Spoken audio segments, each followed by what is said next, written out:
Assalamualaikum warahmatullahi wabarakatuh. Perkenalkan, nama saya Nisa Sasi Ramadhani dengan NIM FIL 8424012. Di sini saya akan mengerjakan tugas UAS Marketing Research, yaitu dengan analisis data menggunakan Smart PLS.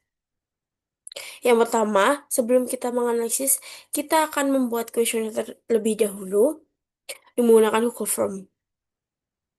Di sini saya sudah mengetikkan kuesioner dengan judulnya Kuesioner Penelitian Peningkatan Penelitian Pembelian terhadap fitur live shopping.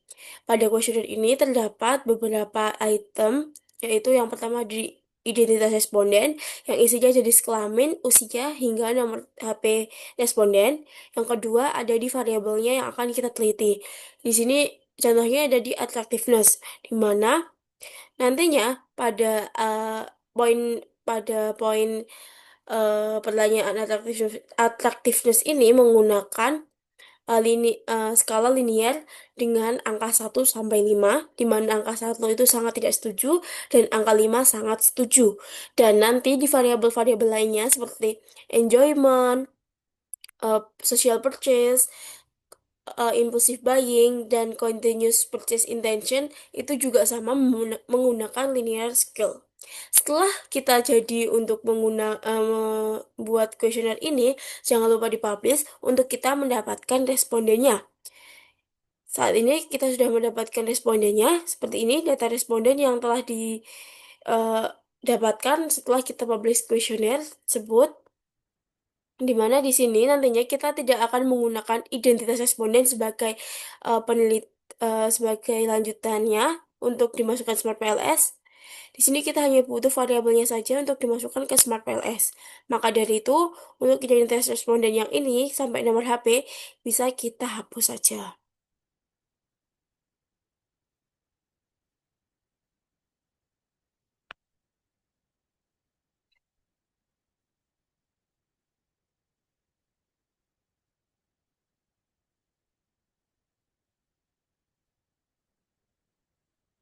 Selanjutnya, setelah kita melakukan penghapusan pada eh, identitas responden, hasil jawaban identitas responden, di sini kita akan mempermudah kita dalam melakukan pengujian.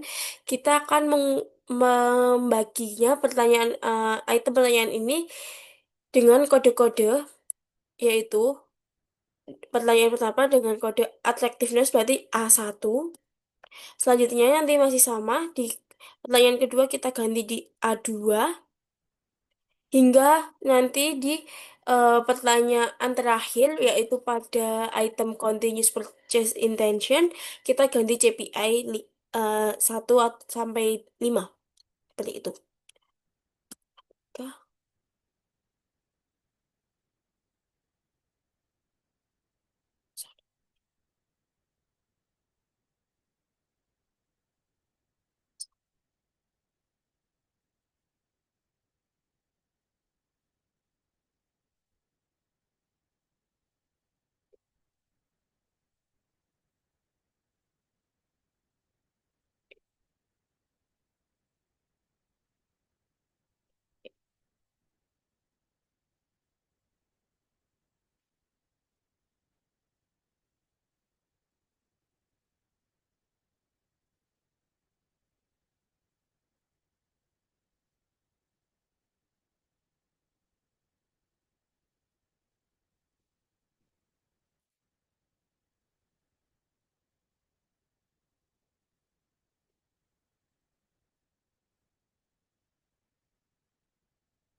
Setelah kita mengubah data seperti ini, nah kita langsung simpan saja datanya untuk melakukan pengujian lebih lanjut pada aplikasi Smart PLS. Kita simpan di latihan sampel S ini, kita beri nama, dan jangan lupa kita ganti ke CSV karena nantinya akan dimasukkan ke dalam eh, Smart PLS. Kita save terlebih dahulu. Setelah kita save, kita langsung ke Smart PLS-nya. Di sini saya menggunakan Smart PLS 4.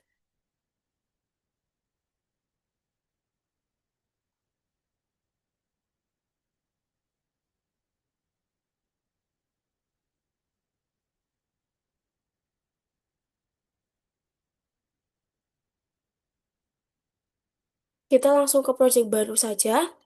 Kita namakan project barunya yaitu praktik UAS. Praktik UAS. Lalu kita import file data yang telah kita simpan tadi. Simpan tadi.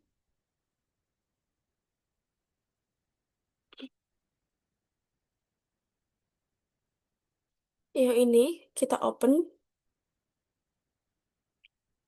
Sini langsung kita import saja dalam bentuk CSV. Data sudah terimport dan selanjutnya kita akan membuat model. Data akan diuji menggunakan PLSM dan beri namanya UAS. Sudah? Di sini kita langsung saja membuat variabel-variabel yang tadi sudah dibuat di Excel juga. Di sini ada attractiveness.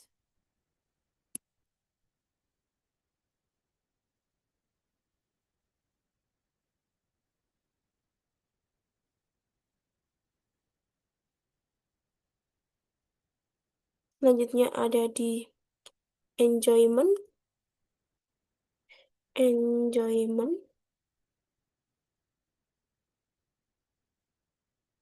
Coba di OK. Selanjutnya ada di social purchase. Social purchase. Selanjutnya ada di variabel impulsive buying. Impulsive buying. Selanjutnya ada di continuous purchase intention. Continuous purchase.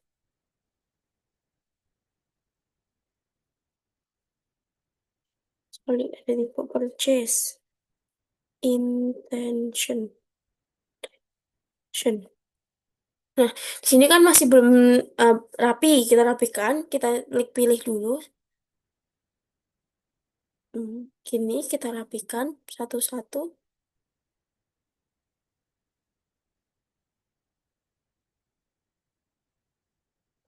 Kita bisa kecilkan supaya mempermudah kita dalam merapikan ya.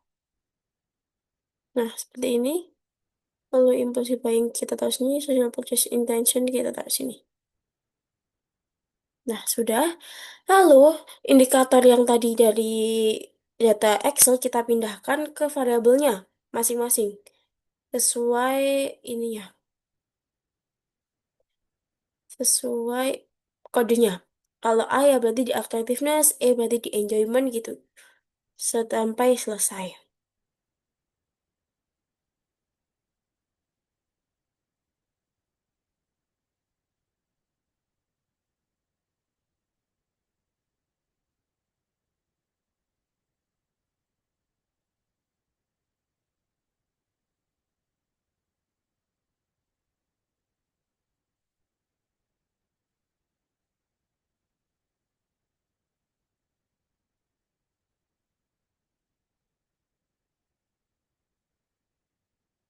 Oke, sepertinya ada kesalahan.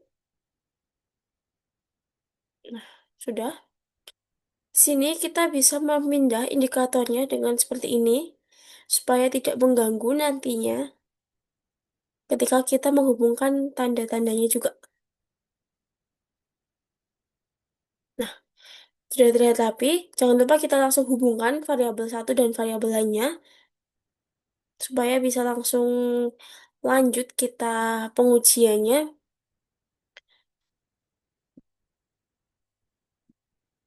Setelah dihubungkan seperti ini dan sudah ada tanda birunya, ketika data sudah saling terhubung satu sama lain, di sini kita langsung masuk ke calculate atau penghitungan, di mana kita menggunakan algoritma SMPLS yang pertama. Di sini langsung kita lanjutkan saja mulai perhitungan.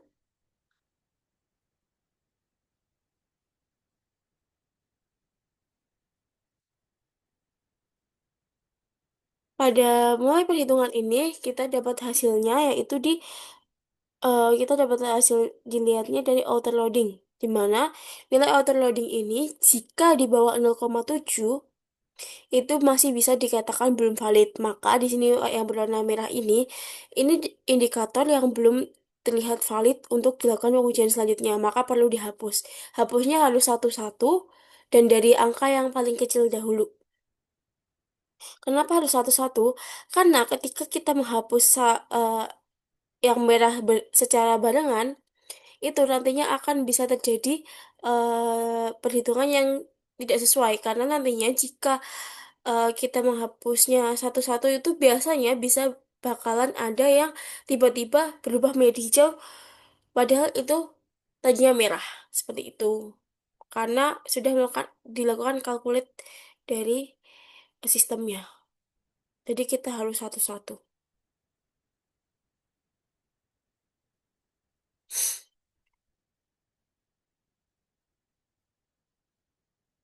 Nah, seperti tadi A2 itu tadi merah sebelumnya dan sekarang menjadi hijau karena nilainya di atas 0,70.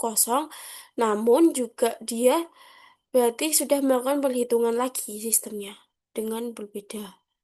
Jangan lupa yang dihapus mulai dari angka yang paling kecil dahulu. Kita dapatkan A4. Nah, hitung lagi sampai warna yang warna merah itu habis.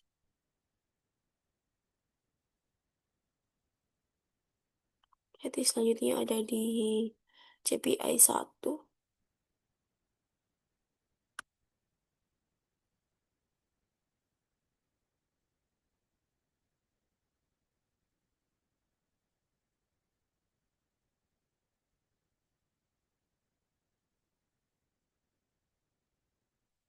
Selanjutnya ada di IB5.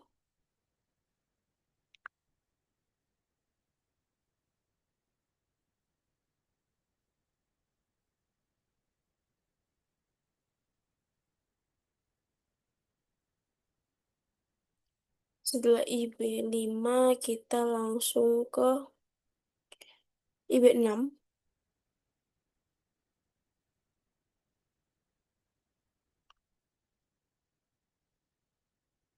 Kita hitung lagi.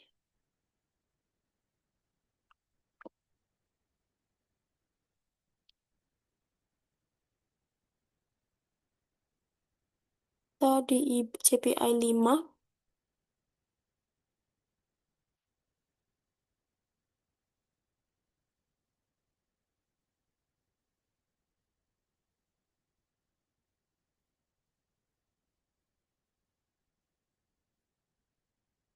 Nah, ini tinggal A3.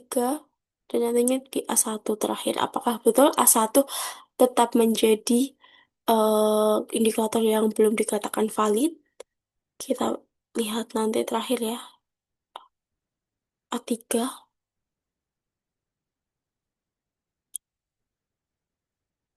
Lalu lanjut di A1.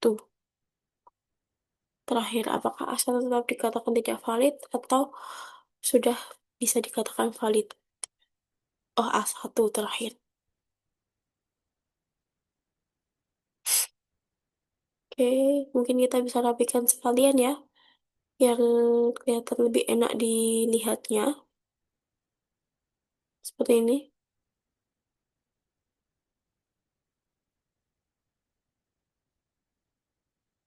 Udah. Lalu kita pastikan hitung ulang dan analisis ulang menggunakan algoritma SMPLS, apakah masih ada yang indikatornya belum valid untuk diuji lebih lanjut. Ternyata sudah valid semua karena dia di atas 0,7 dan sudah layak masuk ke pengujian berikutnya. Setelah itu, kita lanjut ke uji validitas dan reliabilitas di sini. di mana yang pertama itu ada di uji validitas, yaitu dilihat dari nilai nilai AV-nya. Di sini nilai AV-nya terlihat. Nilai AV itu dilihat dari rata-rata variasi ekstraksinya, di mana jika nilai AV di atas 0,5 itu indikator dikatakan sudah valid dalam mengukur variabelnya, dalam mengukur variabel attractiveness, continuous, enjoyment, dan lain-lain. Selain itu, uji reliabilitasnya dilihat dari nilai Cronbach's alpha serta eh, Rho A dan Rho C, di mana nilai Cronbach's alpha ini sebaiknya ada di atas 0,70 seperti yang continuous serta social purchases. Namun di sini ada nilai Cronbach's alpha yang di bawah 0,6. Ini bisa dibuat pertimbangan jika nilai Rho A-nya di atas 0,7 juga, maka eh, indikator ini atau variabel ini bisa dikatakan variabel ini, bukan indikator, sorry, variabel attractiveness sampai social purchase ini bisa dikatakan reliable atau memenuhi syarat uji reliabilitas karena nilainya di atas 0,7. Seperti itu. Selanjutnya ada di pet coefficient. Jika pet coefficient bentuknya seperti ini. Pet coefficient ini pengaruh positif ditemukan pada impulsive buying terhadap continuous purchases intention. Selanjutnya diteruskan kepada impulsive impulsive buying dan uh, impulsive buying. Social percent dulu, social percent terhadap impulsive buying. Selanjutnya ada di enjoyment terhadap impulsive buying dan yang paling rendah ada di attractiveness terhadap impulsive buying. Dari peringkat tiga ini yang eh, tertinggi daripada yang attractiveness dan impulsive buying ini, variabel ini berbanding lurus dengan peningkatan variabel yang dipengaruhinya, sedangkan variabel yang attractiveness dan impulsive buying ini berbanding negatif. Yang berarti mungkin attractiveness ini daya tariknya masih belum sekuat untuk menjadikan impulsive buying seperti itu. Selanjutnya ada di nilai F square. Nilai F square pada analisis ini yaitu didapatkan eh, dari nilai continuous purchase intention yang paling besar dan nilai impulsive buying serta eh, enjoyment dan attractiveness ini hampir tidak memiliki apa ya, dampak langsung terhadap variabel yang diteliti. Itu. Selanjutnya ada di nilai n square, di mana nilai n square ini yang didapatkan di atas jika di atas 0,25, maka variabel tersebut akan dikatakan eh, kuat. Dan ternyata continuous purchase intention dan impulsive buying ini masih di bawah 0,25. Maka variabel tersebut masih belum bisa dikatakan kuat untuk melakukan pengujian. Masih perlu model-model lainnya untuk eh, dimasukkan dalam pengujian itu. Karena ini masih dikatakan lemah dari nilai R square-nya. Selanjutnya, kita bisa lihat dari uji diskriminan validity HTMT di sini. Ya, uji diskriminan ini tujuannya untuk variabel itu benar-benar kita ngecek variabel itu, variabel satu dan variabel lainnya itu memiliki indikator penilaian model yang beda-beda. Dan di sini jika nilai eh, ambangnya di bawah 0,9 berarti variabel tersebut sudah memiliki model yang berbeda. Maka tidak ada multikolinearitas. Selanjutnya, setelah uji sampel S selesai ini, kita bisa langsung ke uji bootstrapping.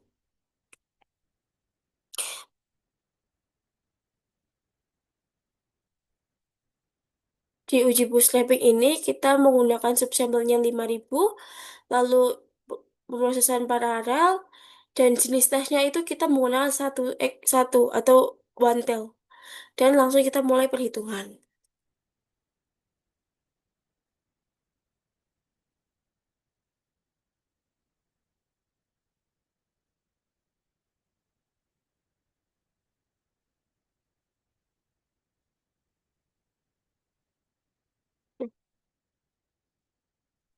Pada uji bootstrapping ini, kita dapatkan bahwa eh, varia- variabel social presence, di mana variabel social presence ini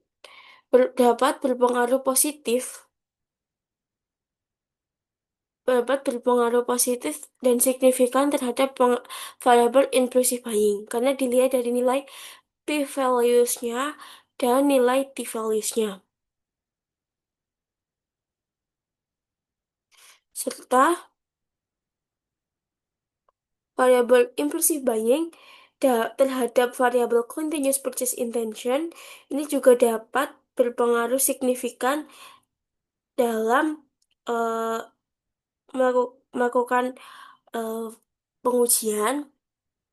Namun, pada attractiveness terhadap impulsive buying dan enjoyment terhadap impulsive buying ini belum bisa berpengaruh positif dan signifikan. Hal ini bisa kita lihat dari nilai t-value, t-statistiknya, sorry, dan p-values-nya, di mana masing-masing nilai t-statistik itu harus di atas 1,96 dan p-values-nya harus di bawah 0,05.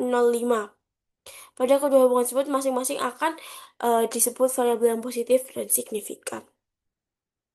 Oke, sekian dari saya. Apabila banyak kesalahan dalam pengucapan dan analisis, saya mohon maaf. Assalamualaikum warahmatullahi wabarakatuh.